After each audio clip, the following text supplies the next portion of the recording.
Bismillahirrahmanirrahim. Assalamualaikum warahmatullahi wabarakatuh. Perkenalkan, saya Fatikar Kurniatul SSM, dosen tetap program studi profesi apoteker Fakultas Farmasi Institut Sains dan Teknologi Nasional Jakarta dengan IDN 0314 10 8006 dan NIPTK 03 457 5865 92 30 153.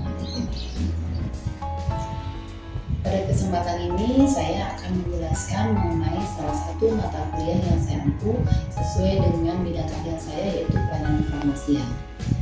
Mata kuliah ini ditujukan untuk mahasiswa program studi farmasi semester 4 dengan kode mata kuliah FA 1418 SKS yang diselenggarakan dalam 16 kali tatap muka dengan rincian 14 kali pertemuan materi dan 2 pertemuan untuk masing-masing ujian tengah semester dan ujian akhir semester.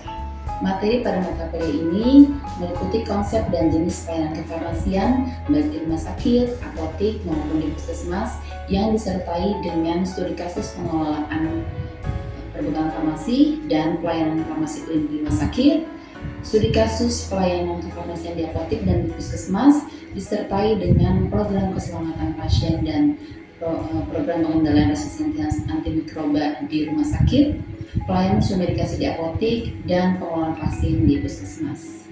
Luaran mata kuliah berupa presentasi seperti PowerPoint, poster atau brosur yang nantinya harus disampaikan oleh masing-masing mahasiswa di kelas untuk didiskusikan bersama di pertemuan perkuliahan. Capaian pembelajaran lulusan prodi yang pertama adalah sikap bertakwa pada Tuhan Yang Maha Esa dan memiliki nilai kemanusiaan. Yang kedua, bekerja sama dan memiliki kepekaan sosial. Dan yang ketiga, bertanggung jawab atas pekerjaan di bidang kefarmasian. Untuk pengetahuan, yang pertama adalah mengetahui konsep ilmu kefarmasian secara komprehensif. Yang kedua, menguasai konsep pelayanan kefarmasian berpusat pada pasien atau patient center care. Yang ketiga, menguasai pengelolaan sediaan farmasi dan penggunaan obat rasional. Yang keempat, menguasai regulasi dan etika pelayanan kefarmasian. Kemudian untuk keterampilan umum, yang pertama, berpikir logis, kritis, sistematis, dan inovatif. Yang kedua, mengambil keputusan berdasarkan analisis ilmiah. Yang ketiga, berkomunikasi secara efektif dalam pelayanan kesehatan. Dan untuk CPL keterampilan khusus, yang pertama, melaksanakan pelayanan kefarmasian sesuai standar profesi. Yang kedua, melaksanakan pelayanan farmasi klinik. Yang ketiga, melaksanakan pengelolaan sediaan farmasi. Yang keempat, melakukan evaluasi penggunaan obat.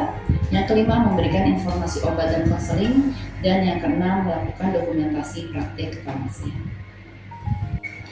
Untuk capaian pembelajaran mata kuliah yang diharapkan, yang pertama, mampu menjelaskan konsep, filosofi, regulasi, dan ruang lingkup pelayanan kefarmasian.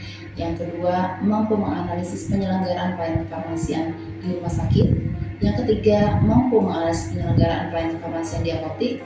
Yang keempat, mampu menganalisis penyelenggaraan pelayanan kefarmasian di puskesmas.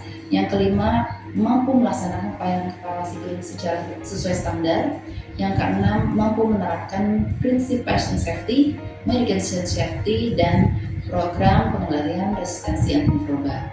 Yang ketujuh, mampu menganalisis kasus pelayanan kefarmasian menggunakan pendekatan evidence-based pharmacy practice. Dan yang kedelapan, mampu menunjukkan komunikasi profesional dan pengambilan keputusan dalam pelayanan kefarmasian. 3 komponen utama dalam proses pembelajaran pada mata kuliah ini terdiri dari delivery, interaction, dan assessment. Dan untuk media pembelajaran yang saya gunakan berupa presentasi digital. Yang kedua, video pembelajaran terkait praktik pelayanan kefarmasian, modul dan bahan ajar digital, artikel ilmiah dan pedoman pelayanan kefarmasian, dan studi kasus pasien sebagai media pembelajaran berbasis kasus. Untuk metode pembelajaran, yang pertama berupa ceramah interaktif, kemudian ada case-based learning, ada juga problem based learning, role play atau simulation, dan team based learning. Dan referensi pembelajaran yang saya gunakan terkait dengan regulasi yang berlaku di Indonesia, khususnya untuk standar pelayanan kefarmasian baik di rumah sakit, di apotek dan di puskesmas, kemudian juga terkait dengan good pharmacy practice, kemudian panduan atau pedoman dari FIP dan ASHP ya, dan HFS Drug Information, serta artikel-artikel dari international journal ataupun national journal yang bisa digunakan khususnya terkait dengan studi kasus. Baik, berikut adalah video pembelajaran pada mata kuliah pelayanan kefarmasian dengan materi pada pertemuan keempat, yaitu program keselamatan pasien. Oke. Assalamualaikum warahmatullahi wabarakatuh. Waalaikumsalam warahmatullahi wabarakatuh. Oke, apa kabar semuanya? Baik. Baik, hari ini kita masih perkuliahan dengan mata kuliah pelayanan kefarmasian. Oke, hari ini kita pertemuan keempat ya, pertemuan keempat dengan topik program keselamatan pasien ya. Seperti biasa, untuk kelancaran dan pemahaman ya yang akan kita pelajari semuanya, sebelum memulai pelajaran saya minta tolong perwakilan dari kalian untuk memimpin doa dulu. Baik, sebelum kita memulai perkuliahan pada hari ini, akan baiknya kita berdoa mengangkat agama dan kepercayaan masing-masing. Berdoa dimulai. Berdoa selesai. Baik, terima kasih Syurat ya yang sudah memimpin doa untuk hari ini. Selanjutnya saya mau memastikan kehadiran kalian dulu ya. Saya absen terlebih dahulu. Syurat Aulia Ramadan, oke. Rasya, ada Rasya. Tia Lorenza, oke. Naomi Gracia, oke. Komang, ada. Untuk hari ini ya, kita akan membahas tentang program keselamatan pasien ya. Ada yang tahu apa itu keselamatan pasien? Kalau keselamatan pasien itu kita bisa memastikan bahwa pasien merasa aman saat sedang menjalani terapi. Oke, lagi yang punya pendapat berbeda? Konsumsi dan menggunakan resiko mencegah kecederaan pada saat bekerja. Oke, baik. Kita bisa coba pahami lagi ya. Jadi kalian sudah, saya minta mempelajari PMK 11 tahun 2017 ya di pekan lalu ya untuk persiapan pertemuan hari ini. Ya, jadi keselamatan pasien itu adalah sistem ya, sistem yang kita buat atau dibuat ya agar asuhan pasien itu lebih aman. Apa yang aman? Ya, ada asesmen risikonya, ya, kemudian identifikasi dan mengelola risiko pasien, gitu ya. Kemudian pelaporan dan analisis insiden dan kemampuan belajar dari insiden yang telah berlalu, gitu ya. Atau tidak terjadi lagi, ya, atau juga tidak menyebabkan cedera, ya. Jadi ketika dilakukan salah itu menyebabkan cedera, atau ketika seharusnya dilakukan tindakan tapi tidak dilakukan itu juga bisa menyebabkan cedera. Itu maksudnya di keselamatan pasien, gitu ya. Oke, nah ini ada beberapa jenis insiden keselamatan pasien ya. Kalau lebih mudahnya kita akan menyebutnya dengan IKP ya. IKP itu adalah kejadian-kejadian yang baik tidak disengaja gitu ya, atau kondisi yang bisa menyebabkan atau berpotensi ya mengakibatkan cedera yang seharusnya dapat dicegah. Jadi kalau keselamatan pasien itu seharusnya dapat dicegah ya. Tapi dampaknya itu adalah ada yang namanya kondisi potensial cedera. Kondisi yang berpotensi kalau dibiarkan atau tidak diperbaiki itu bisa menyebabkan cedera di kemudian hari. Ya, apa kira-kira contohnya? Ada dia apa? Label obat hilang. Oke. Kalau misalkan nih ya, kita melihat ya di sini ada kabel. Ya, kalau kabelnya terlalu panjang sehingga menutupi area jalan itu juga bisa menjadi KPC. Ya, kalau tidak diperbaiki jalan kabel itu biasanya kalau di rumah sakit di tempat pelayanan itu dia biasanya punya pipa-pipa ya penutup kabel sehingga tidak mengganggu jalan. Ya, nah kalau misalkan tidak diperbaiki, suatu waktu ada petugas atau ada pasien atau keluarga pasien atau pengunjung pasien datang jalan ya tidak melihat ada kabel, sedang dengan tidak sengaja jatuh. Nah itu kan juga sudah terjadi nanti kejadian-kejadian berikutnya, gitu ya. Nah kondisi-kondisi awal ini masih disebut dengan KPC. Oke ya. Nah kemudian ada yang namanya KMC. Ya, kejadian nyaris cedera. Kira-kira apa? Ada yang bisa bantu jawab? KMC, ya, Miss Dina? Salah memberikan obat. Salah memberikan obat. Untuk definisinya kira-kira gimana kalau KMC? Perawatnya salah memberikan injeksi, terus perawat lain ada yang menyadari dari rekam medis pasien. Oke, jadi itu salah satu contohnya ya. Nah, kalau untuk definisinya, ya gimana Syurat kalau KMC? Insiden sudah terjadi, tapi belum menyebabkan cedera pada pasien. Belum menyebabkan cedera pada pasien. Oke, tadi contohnya Miss Dina sudah sampaikan ya. Jadi pasien sudah diberikan atau sudah diambil obatnya oleh perawat gitu ya. Kemudian perawat lain melihat bahwa ada kejadian salah dengan pengambilan obatnya sehingga pasiennya tidak jadi diberikan obat suntiknya gitu ya. Oke, itu bisa ya. Next kita ke KTC, kejadian tidak cedera. Kira-kira definisinya apa untuk KTC? Ada yang tahu? Ya. KTC itu jadi insidennya sudah terjadi, tetapi pasiennya itu tidak cedera. Oke, insidennya sudah terjadi atau kejadian salahnya sudah terjadi ya, tapi tidak menyebabkan cedera pada pasien. Contohnya apa kira-kira? Ya. Pasien salah minum obat. Oke. Tidak ada efek samping. Tidak terjadi apapun ya, tidak terjadi efek yang tidak diharapkan pada pasien tersebut ya. Oke, misalkan ini kita bisa lebih detailkan lagi. Pasien misalkan ya mendapatkan atau diresepkan amlodipin 5 mg gitu ya, kemudian oleh petugas petugas farmasi salah menyerahkan obat, diberikannya amlodipin 10 mg misalkan ya, kemudian sudah diminum oleh pasien, itu mungkin maksudnya ya, tapi ternyata pasien tidak mengalami efek yang tidak diharapkan gitu ya, tidak mengalami efek apapun. Oke, KTD ya silakan. Itu insiden yang sudah terpapar pada pasien. Oke. Lalu sudah mengakibatkan cedera. Oke. Mungkin bisa dilengkapi lagi cerita yang tadi ya.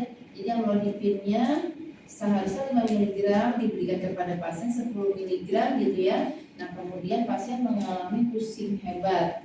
Nah itu masuk ke dalam KTD. Gitu ya.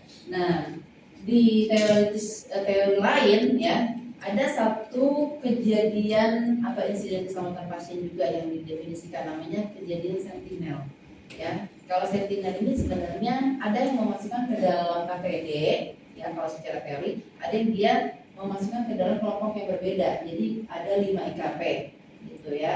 Tapi ya di teori kalau dari Permenkes ini cuma ada 4. Ya jadi sentinel ini masuk ke dalam KTD ya karena memang bentuknya kejadian yang tidak diharapkan.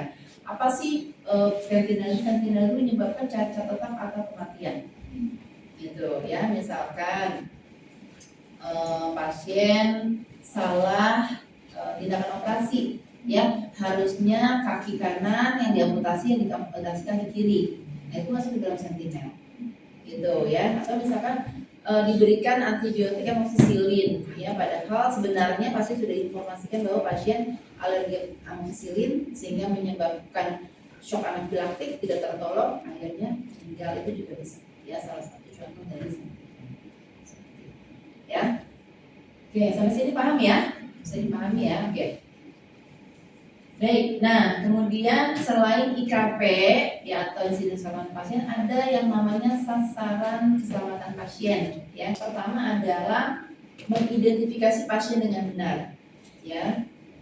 Kemudian yang kedua meningkatkan komunikasi efektif, ya. Yang ketiga meningkatkan keamanan obat-obat yang harus diwaspadai. Yang keempat, memastikan lokasi pembedahan yang benar, prosedur yang benar, ya, dan pembedahan pada pasien yang benar. Kemudian yang kelima adalah mengurangi risiko infeksi ya akibat perawatan kesehatan. Dan yang keenam adalah mengurangi risiko cedera pasien akibat terjatuh. Oke, kita coba pelajari satu persatu ya. Kita mulai dari mengidentifikasi pasien dengan benar. Nah, bagaimana caranya mengidentifikasi pasien dengan benar ya? Yaitu minimal menggunakan 2 identitas ya, nama dan apa? Tanggal lahir. Yang harus diperhatikan adalah bahwa harus diidentifikasi pasien itu sebelum melakukan tindakan apapun ya, untuk pemberian obat, pemberian darah atau produk darah ya, bahkan kalau bagian gizi datang memberikan makan pasien pun harus diidentifikasi dulu pasiennya ya. Yang tidak boleh digunakan sebagai acuan identitas pasien adalah nomor kamar atau lokasi pasien ya. Apa kira-kira sebabnya tidak boleh menggunakan nomor kamar atau lokasi pasien? Bisa jadi pindah. Ya, jadi pasien itu bisa dipindah-pindah ya, tergantung kondisi pasien. Apakah pasien mengalami perburukan atau perbaikan? Ya, nah, kemudian yang berikutnya meningkatkan komunikasi yang efektif. Oh iya, meningkatkan komunikasi yang efektif. Pada saat kondisi darurat biasanya dokter nggak sempat menuliskan resep, biasanya cuma nelfon. Ya, saya butuh obat apa gitu ya. Nah, tugas farmasi itu tidak boleh langsung menerima instruksi. Oh ya oke, nggak boleh langsung seperti itu ya. Tapi ada kaidahnya ya kalau di komunikasi efektif gitu ya. Kalau ada yang namanya alfabet internasional. Ya, jadi ada A sampai Z itu ada singkatannya. Ya, nanti kalian bisa googling ya, coba dilihat alfabet internasional. Jadi A itu alfa, B itu beta, C Charlie, D delta, E echo, gitu ya, sampai nanti Z Zoro, gitu ya. Nah nanti coba pada saat misalkan pasien butuh obat NTG, gitu ya, kan farmasi udah NPD. Gitu ya kan mirip ya. Nah jadi petugas farmasi yang mengangkat telepon harus minta dokter mengeja hurufnya ya, tapi mengeja hurufnya tidak boleh asal kemauannya si dokter. N-nya dokter tuh biasanya kalau N misalkan nano misalkan gitu ya, P-nya itu misalkan telegram gitu. Nggak bisa ya, tapi harus pakai singkatan atau alfabet internasional. Coba kalau N apa kalau di alfabet internasional? November ya. T-nya Tango. Oke. G-nya Golf ya. Jadi implementasi lain adalah tidak boleh meminta instruksi pengobatan secara lisan kalau tidak darurat. Ya, dalam 24 jam resep tertulis harus sudah disusulkan. Oke, kemudian kita beralih ke sasaran keselamatan pasien yang ketiga ya, meningkatkan keamanan obat-obatan yang harus diwaspadai ya. Nah, obat-obat apa yang harus diwaspadai, atau kalau kita sering dengar itu high alert medication ya. Nanti kalau kalian juga dengar singkatan yang disebut HAM itu bukan daging ya, tapi kalau di rumah sakit itu, atau bukan kepedesan ya. HAM itu adalah high alert medication. Apa yang termasuk dengan high alert medication? Itu ada 4 kriteria ya. Yang pertama, obat yang presentasinya tinggi menyebabkan terjadi kesalahan atau error atau kejadian sentinel. Itu yang pertama. Kemudian yang kedua, obat yang beresiko tinggi menyebabkan dampak yang tidak diharapkan ya. Kemudian yang ketiga, obat yang tampaknya mirip, ucapan mirip ya, atau rupa atau terdengarnya mirip ya, kita sering menyebutnya dengan rasa ya, look alike, sound alike ya, atau kalau bahasa Indonesia namanya norum ya, nama obat berupa ucapan mirip ya. Oke, kemudian yang terakhir kriteria high alert medication adalah elektrolit konsentrasi tinggi atau biasanya disebutnya elektrolit konsentrat gitu ya. Nah, 4 kriteria obat ini ya kalian bisa lihat ya, contoh-contohnya apa saja itu di ISMT ya. International Safety Medication Practice. Nah, ini beberapa yang nanti kalian bisa lihat di ISMP ya. Kemudian, nah ini contoh yang mirip, ya, mirip sekali kan? Tapi dengan kandungan yang berbeda, gitu. Dipastikan bahwa penyimpanannya tidak boleh berdekatan, apalagi satu tempat, karena mirip sekali. Nah, kita bisa lihat di gambar berikutnya. Nah, ini tablet-tablet lepasan nih. Ya, lihat betapa miripnya, gitu ya. Yang di atas diklofenak, yang di bawah bisoprolol. Ya, warnanya kan mirip. Kalau yang untuk prosedur operasi dan lain-lain saya tidak menjelaskan ya, karena ini kita fokus ke farmasi aja. Kita lanjut ke mengurangi risiko infeksi akibat perawatan kesehatan. Ya, kira-kira bagaimana caranya untuk mengurangi risiko infeksi? Yang paling mudah dengan cara cuci tangan. 5 momen cuci tangan. Yang pertama adalah sebelum kontak dengan pasien, yang kedua sesudah kontak dengan pasien. Ya. Kemudian yang ketiga sebelum melakukan tindakan aseptik. Contohnya tindakan aseptik apa? Yang ada di ruang produksi steril. Ya, mencampurkan obat-obat steril itu ya. Kemudian yang keempat sesudah kontak dengan lingkungan sekitar pasien. Yang kelima kontak dengan cairan tubuh pasien. Ada 6 langkah cuci tangan. Di telapak, ya, punggung, sela-sela, kunci, ya, jempol, ujung jari. Ya, nanti kalian sebagai tambahan wawasan, ya, banyak-banyak buka YouTube ya, lihat Fine Moment dan 6 langkah cuci tangan. Next, kita ke mengurangi risiko cedera pasien akibat terjatuh. Ya, kalau kaitannya dengan farmasi adalah penggunaan obat-obat yang menyebabkan pasien jatuh. Jatuh ini tidak dalam definisi letterlock jatuh beneran jatuh ya. Yang misalkan jatuh ngantuk. Ya, ngantuk itu kan bisa buat orang jatuh, benar kan? Ya, atau jatuh itu karena efek samping obat menyebabkan kelemahan otot. Kamu lemes jatuh, gitu ya. Yang menyebabkan ngantuk apa kira-kira? Ya. Nah, itu salah satu obat yang menyebabkan risiko jatuh. Nanti untuk penugasannya kalian buat ya sesuai tabel seperti ini, daftar obat-obat yang menyebabkan pasien jatuh. Ya, saya tuliskan nama obatnya, golongan obatnya apa, efeknya apa, ya terkait dengan jatuh tadi ya. Dan juga literaturnya. Oke, untuk penjelasan tadi ada yang mau ditanyakan atau ada yang masih bingung? Kalau di laporan IKP itu ada yang namanya laporan insiden, ya, atau insiden report. Nah, bagaimana cara mengisi insiden report, ya? Nah, nanti kalian kemarin kan di pekan lalu saya sudah minta kalian baca pedoman pelaporan. Ya, selain di PMK 11 2017, ya nanti kalian lihat format insiden reportnya seperti itu, kalian bisa download ya filenya, kalian bisa isi. Ya, nah ini kita coba pelajari bagaimana tahapan mengisi atau pelaporannya. Ya, jadi nanti kita perlu belajar ini karena nanti terkait dengan pengisian laporan insiden.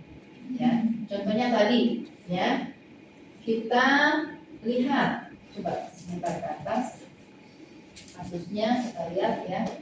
Kira-kira kalau di kasus ini apa sih yang salah di resep? Ada kaptopril 12,5, ada simvastatin, ada neurodex. Apa kira-kira yang harus diperbaiki? Jadi simvastatin ada berapa dosis? Ada 10 dan 20. Nah, kan nggak jelas nih.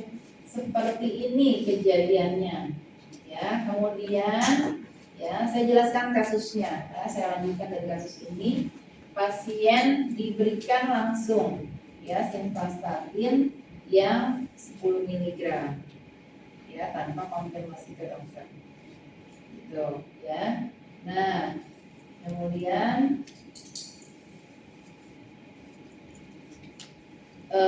obatnya berikan kepada pasien ya, tapi pasien tahu ya bahwa pasien biasanya diberikan yang 20 mg. Berarti dia masuknya ke dalam IKP yang mana? Nyaris ya, karena kan belum diminum ya, belum terpapar pasien, ini maksudnya KNC. Nah, dari sini kita bisa lihat coba di dampak ya, di potensi dampak. Nah, di sini kita lihat kira-kira masuknya kemana?